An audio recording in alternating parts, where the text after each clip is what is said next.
कोयल रचित में आप सभी का स्वागत है। कितनी मोहब्बत वन का पार्ट आ चुका है गाइस। तो वीडियो शुरू करने से पहले वीडियो को लाइक कीजिए और चैनल को सब्सक्राइब कीजिए। भोपाल के मालवीय नगर में घर के बाहर भीड़ लगी हुई थी।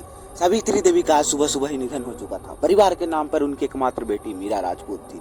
सावित्री पिछले कई सालों से गंभीर बीमारी से जूझ रही थी और आज उन्होंने अपनी आखिरी सांस लेते हुए दुनिया को अलविदा कह दिया। मीरा की उम्र 21 वर्ष थी।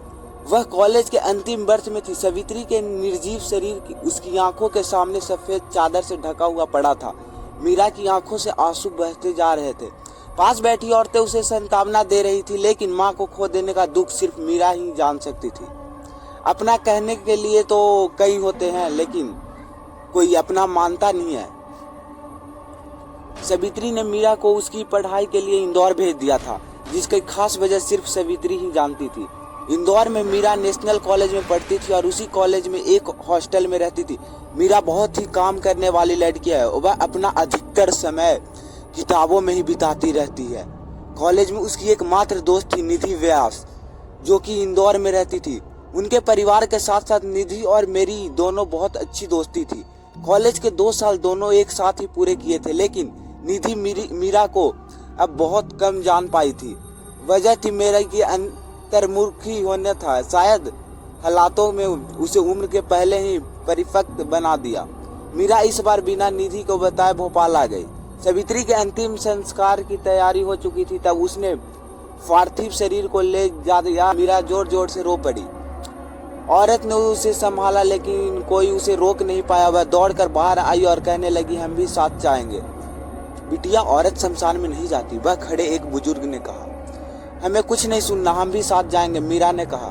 चलने दीजिए काका, मुखागिन के लिए किसी अपने का होना भी जरूरी है, और आजकल क्या लड़का क्या लड़की से कम है। चलने दीजिए।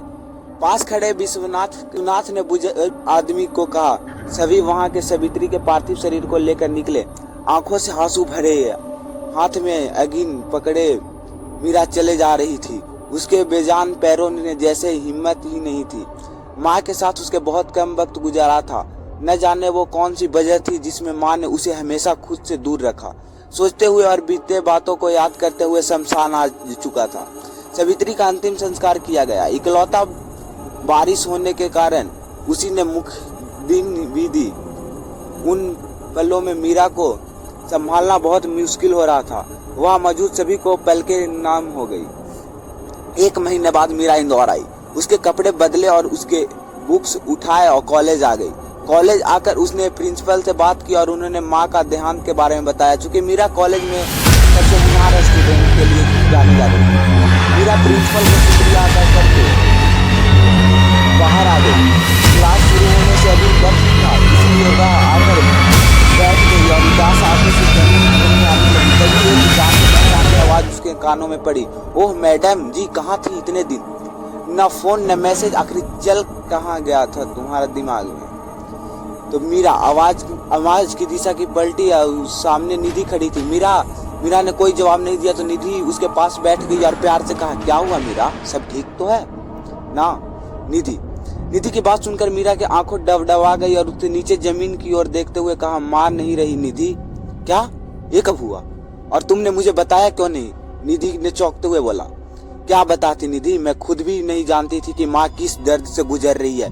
मैं कुछ जान पाऊं इसलिए उन्होंने हमेशा मुझसे दूर ही रखा, और देखो वो हमेशा के लिए मुझसे दूर चली गई। कहते कहते मीरा की आंखों में आंसू भर गए। निधि ने मीरा को अपने हाथ में लिया और उसकी आंखों में देखते हुए कहा, तुम अकेली नहीं हो मीरा, मैं हूं ना तुम्हारे साथ, दोबारा ऐसी बात मत करना।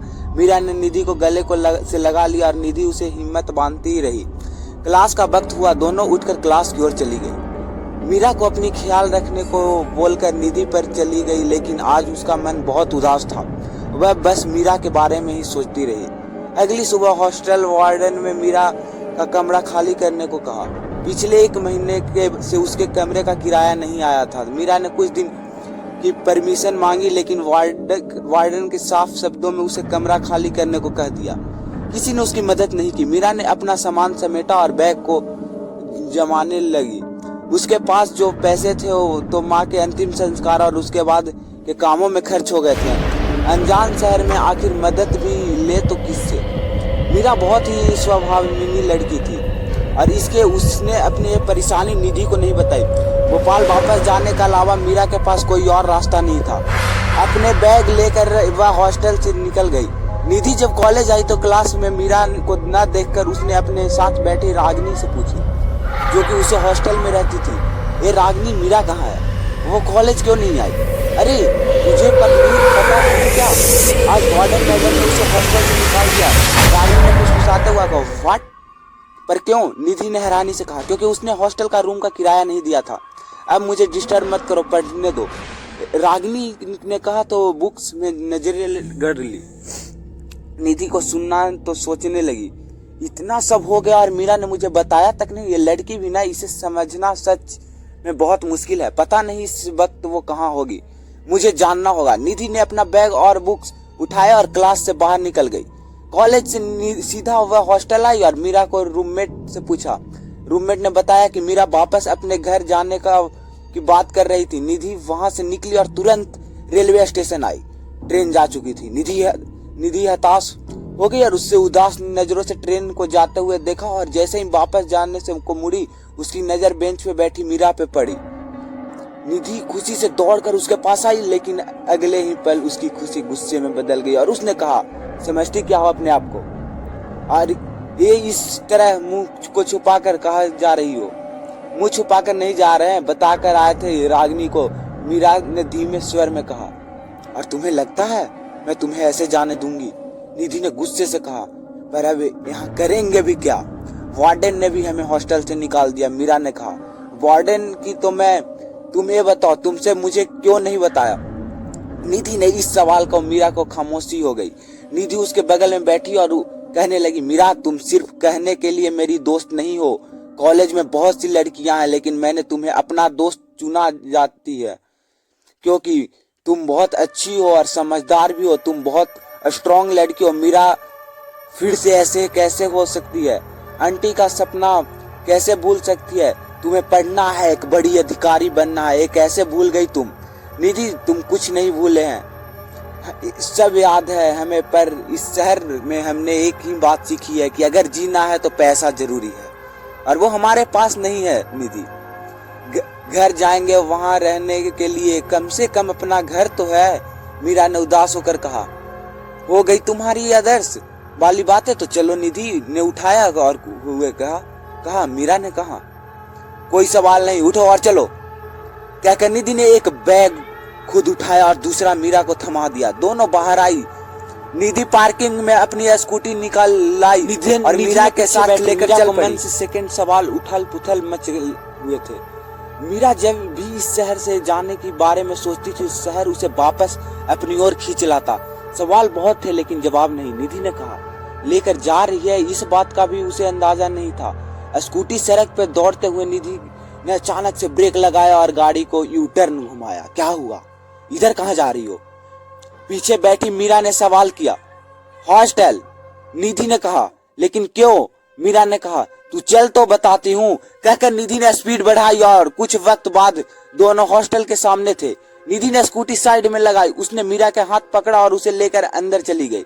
वार्डन सामने में खड़ी मिल गई तो निधि उसके सामने आई और उसने अपना जेब से कुछ रुपए निकाले और वार्डन के हाथ में थमाते हुए कहा, ये रखो अपने पैसे, और आज के बाद किसी लड़की को इस तरह से हॉस्टल से मत निकालना। वक्त पर किराया देंगे तो कोई क्यों निकालेगा? पर ये लड़कियां घबराने वाले पैसे तो हो ऐसे में उड़ा देती है और फिर किराए के नाम पर रोने बैठ जाती है। वार्डन के मुंह बनाकर रुपया गिनते हुए कहा, चुड़ैल तेरी हिम्मत कैसे हुई मेरी दोस्त के लिए ऐसे बोलने की? मैं तेरी मुंह नोच लूंगी। ने वार्डन को उलझते हुए कहा। लेकिन ऐसे वक्त पर मीरा ने उसे रोक लिया और कहा, निधि ये क्या कर रही हो? छोड़ो उन्हें, मैं मुंह तोड़ दूंगी इसका। क्या हॉस्टल की लड़कियां चाहे तो करती तो तुम ऐसी नहीं हो?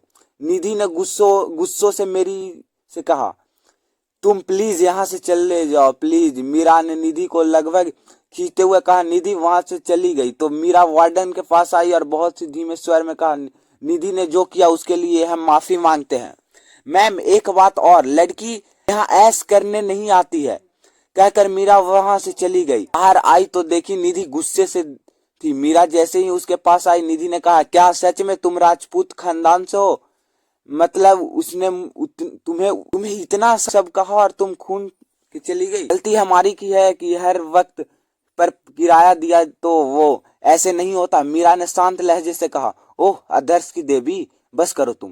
ऐसी ही रही ना तो कोई भी बेच कर निकल जाएगा तुमको। निधि ने मीरा के सामने हाथ जोड़ते हुए कहा, निधि ऐसा नहीं है, पिछले 3 सालों से हम यहाँ हैं। हम नहीं जानते हमारी वजह से हमारी माँ को शर्मिंदा होना पड़े। जो सरनेम हमें मिला है उसकी इज्जत बरकरार रखनी है, जरूरी है, मीरा ने कहा। ऐसे ऐसे रखोगे इज्जत बरकरार? कोई कुछ कहे और चुपचाप सुन लो, हो सके तो माफी भी खुद ही मांगो। निधि ने कहा, तुम्हें समझ नहीं पाएंगे। मीरा ने बैग उठाते हुए कहा, ये अच्छा है तुम्हारा। खैर छोड़ो, आओ बैठो, चलते हैं, देर हो रही है। निधि ने स्कूटी स्टार्ट करते हुए कहा, अब कहाँ चलना है? मीरा ने कहा। निधि मुस्कुराई और कहा, वहाँ जहाँ सब तुम्हारे अपने हैं। मीरा जैसे ही आकर बैठी, निधि ने स्कूटी आगे बढ़ा दी। दोनों शिवाजी नगर में आई। इंदौर आने के बाद मीरा ने पहली बार इस शहर को देखा था। साफ सुथरी सड़कें, बड़े ऊंचे ऊंचे पल देखकर निधि स्पीड में स्कूटी दौड़ाए जा रही थी। निधि व्यास अपने परिवार के सबकी लाडली मीरा से उसके जान पहचान कॉलेज में हुई थी और मीरा का शांत व्यवहार उसे पहली नजर में आ भा गया था। खुद बिल्कुल शांत नहीं थी, वह हमेशा हंसती खिलखिलाती रहती थी, लाडली थी, इसलिए उसे किसी की बात के लिए न कहीं न जाता था। मीरा को लेकर निधि एक बड़े घर के सामने रुकी। उसने स्कूटी साइड लगाई और मीरा को लेकर अंदर आई। मीरा की नजर घर के दरवाजे पे लगे नेम प्लेट पे पड़ी, व्यास हाउस। मीरा अपना बैग संभालने अंदर आ गई। अंदर आते ही निधि चिल्लाई, मम्मा पापा दादू दादी भैया सब आ जाइए। निधि की आवाज सुनते ही सब बाहर आ गए। निधि के साथ एक अनजान लड़की को देखकर सबके मन में चैन मार्ग था। निधि के अगले ही पल हटा दिया। हाँ दादू, ये मेरी दोस्त है मीरा।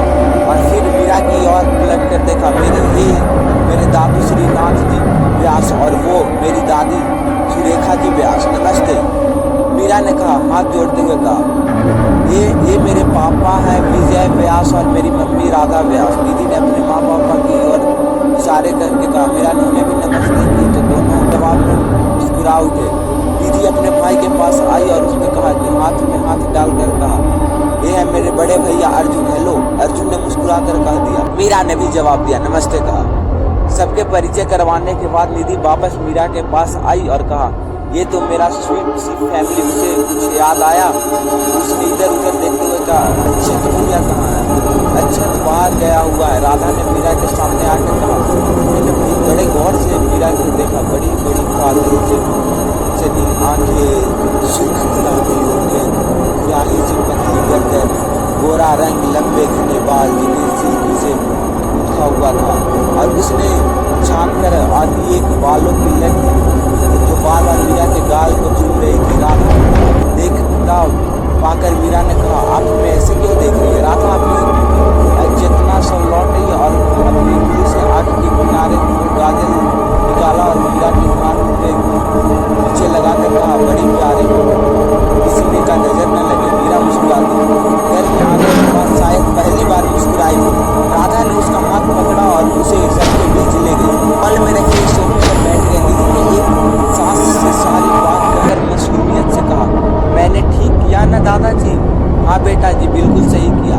ऐसे वक्त में दोस्त ही दोस्त के काम आता है। दादू ने प्यार से निधि को गाल को छूकर कहा। तो फिर मीरा यहाँ रह सकती है ना? निधि ने कहा, जब तक वो चाहे वो रह सकती है, दादू ने कहा। और फिर मीरा और देखकर कहा, मीरा जी। मीरा ने धीरे से कहा। दादू मुस्कुराया और कहा, इसे अपने ही घर समझो, किसी भी चीज का जरूरत हो तो बेहिचक मांग लेना। जी शुक्रिया, मीरा ने हाथ जोड़कर कहा। पापा मैं चलता हूँ, ऑफिस में मीटिंग है, अर्जुन ने उठते हुए कहा। हाँ ठीक है, और पिताजी आने के बाद मैं। अर्जुन ने अपना फोन और बैग टेबल पर उठाया और सबको बाय कहकर जाने लगा। उसकी नजर मीरा पर पड़ गई। उसने कहा, बाय मीरा, बाय मीरा। मीरा ने धीरे से कहा, चलो बेटा पहले तुम दोनों कुछ खा लो, राधा ने कहा। और दोनों को अपने साथ डाइनिंग टेबल की ओर ले गए। निधि और मीरा वहां आकर बैठ गई। राधा ने दोनों के लिए खाना परोसा। दादाजी उठाकर वहां निकल गए। सर्दियों के वक्त था और इस मौसम में बस धूप ही आ रहा था। दादी माँ बाहर बगीचे में आकर धूप देखने को लगी गई थी। कुछ देर देर बाद बाहर निकल गए। निधि ने खाना शुरू किया, लेकिन मीरा खामोश बैठी थी। उसे खामोश देखकर राधा ने प्यार से कहा, क्या हुआ बेटी, खाओ। ना ना अम्मा, मीरा ने भरे हुए गले से कहा। राधा ने उसके कंधे पे हाथ रखते हुए कहा, तुम्हारी दर्द मैं बांट तो नहीं सकती, लेकिन उसे कम जरूर कर सकती हूँ। ये सब लोग तुम्हारे साथ है बेटा। मीरा ने नम आंखों से राधा की ओर देखा और राधा को प्यार से उसके चेहरे पे अपने हाथों से लेकर कहा, इतनी प्यारी बच्ची उदास बिल्कुल अच्छी नहीं लगती। अब खाना खाओ, ठंडा हो रहा है, तब तक मैं तुम्हारे रहने का बंदोबस्त कर देती हूँ। राधा वहाँ से चली गई। मीरा को सब बहुत अच्छे लगे और सबसे ज्यादा अच्छी राधा लगी। उसने अपनी माँ को छवि देखकर पा रही थी। खाना खाने के बाद निधि उसे अपना घर दिखाने लगी। घर काफी खूबसूरत से बनाया हुआ था। नीचे एक तरफ दादा दादी का कमरा तो दूसरे से गला लगाकर पूजा घर, जहाँ बड़ी सी शिव पार्वती की मूर्ति थी। मंदिर से लगकर ही रसोई घर था, जिसके सामने डाइनिंग बना हुआ था। विजय और राधा का कमरा सीढ़ियों से बिल्कुल पास में ही लगाकर था और एक था ऑफिस रूम, जहाँ बैठकर काम की बातें की जाती थी। घर के पीछे की तरफ बगीचा था, जिसमें हरी घास फैली हुई है और यह कतार में गमलों के पौधे लगे हुए थे। देखकर निधि मेरे ऊपर लेकर आई और 3 कमरे और एक बड़ा सा हॉल बना हुआ था, जहाँ 2 कमरे साथ थे और तीसरा इसमें अलग बिल्कुल समझे हॉल को मिलाकर बनाया हुआ था। इसमें से एक कमरा अर्जुन का था और एक निधि के सामने जो कमरा था उसके बारे में निधि ने मीरा को कुछ कहा नहीं। मीरा ने भी नहीं पूछा। निधि जैसे ही दरवाजा खोलकर अपने कमरे में आई तो एक बदबू से दोनों को अपना नाक बंद कर लिया। निधि ने दरवाजा वापस बंद किया तो मम्मा को आवाज लगाई। राधा ऊपर आई और कहा, सॉरी बेटा, वो आज बहुत गलती से तुम्हारे कमरे में क्लीनर को बोतल टूट गया। मैंने साफ करवाने को कहा तो रघु कर देगा, लेकिन तब तक हम लोग कहाँ जाएं? मीरा ने फ्रेश भी होना है, हालत देखो इसकी। निधि ने कहा, एक काम करो, तुम सब नीचे वाला रूम इस्तेमाल कर लो। राधा ने कहा, रहने दीजिए, मैं अर्जुन भैया का कमरा यूज कर लूंगी। निधि ने कहा, ठीक है कहकर राधा चली गई। दोनों अर्जुन के कमरे में आई। मीरा ने देखकर कमरा बिल्कुल साफ सुथरा और व्यवस्थित था। एक एक चीज रखी हुई थी। मीरा बड़े गौर से यह सब देख रही थी। निधि ने कहा, भैया हमेशा अपने कमरे में टिप टॉप रखते हैं अपने जैसे। मीरा मुस्कुरा दी तो निधि ने कहा, अच्छा तुम नहा लो, तब तक मैं नीचे से तुम्हारा सामान ले आती हूँ। नहाने बाथरूम में चली गई और निधि नीचे मीरा नहाकर बाहर आई तो उसे टेबल पर रखे अपने कपड़े मिल गए। मीरा ने कपड़े पहने और गीले बालों को सुखाने कमरे के बाहर आई, लेकिन हॉल के बालकनी के अलावा धूप और कहीं नहीं थी। मीरा गीले बालों को तौलिया से लपेट हॉल के बालकनी के पास आई और वहां बाल सुखाने लगी।